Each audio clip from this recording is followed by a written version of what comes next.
లక్షల మందిని ఈ గోదావరిలో పోరాటాన్ని ముందుకు తీసుకొచ్చి మా కూలీ తునికాటి పోరాటం, అట్లే పోడు బంజరు భూముల పోరాటం, ప్రభుత్వ వ్యతిరేక పోరాటాలు, అనేక పోరాటాల యొక్క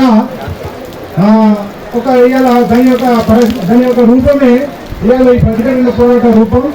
ఈ రూపం యొక్క ఆశీర్వాచిన కామ్రేడ్స్ అందరూ కూడా ఒకటే, మీకు ఆదివారం పేట మల్లన్నని వినాడు కామ్రేడు. ఆ మల్లన్న ఆ రోజు ఇన్స్పైర్లో చనిపోయినప్పుడు కామ్రేడ్ భరతన్న, నేను అట్లా ఇంకా కొంతమంది కామ్రేడ్స్, అప్పుడు రవణ ఉన్నాడు.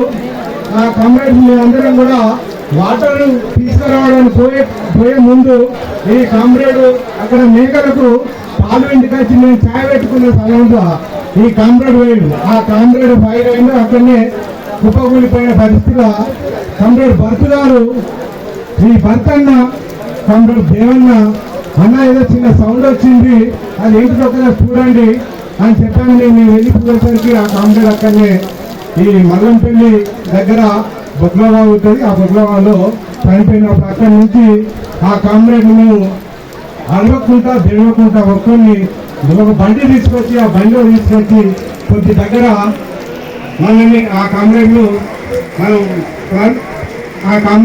జ్ఞానం చేయడం జరిగింది. వారి సిటీలో చూపించి అట్లనే ఇట్లనే కాకుండా ఇలాంటి అనేక దాడులు, అనేక ఈ ప్రతిఘటన పోరాటంలో జరుగుతున్న అనేక ఉద్యమంలో జరిగిన కామ్రేడ్స్ అందరూ కూడా నానా రకాల సమస్యలతోటి, నానా రకాల ఇబ్బందులతోటి పోరాటాల యొక్క పూర్తిని, ఇలా పోరాటాల యొక్క ఈ అంశం గురించి ఇలా ఇంతమంది ఆ కామ్రేడ్ భర్త యొక్క విషయాన్ని మనం కనుక్కొని, ఈ కామ్రేడే కాకుండా ఆ కుటుంబం యొక్క అనేక రకాల ఇబ్బందులు, కష్టం, నష్టపడి ఇలా కుటుంబంలో పరిస్థితి ఏ రకంగా ఉంటే ఇలా ఆ స్థానాన్ని నిలబెట్టుకోవడం కోసం వారి కుటుంబం, వాళ్ళ కొడుకులు కష్టపడి చదువుకొని ఇంత పెద్ద సభ ఏర్పాటు చేసినందుకు వారికి ఒక ప్రత్యేకమైన ధన్యవాదాలు చేస్తూ అందరికీ నమస్కారం కామ్రేడ్స్.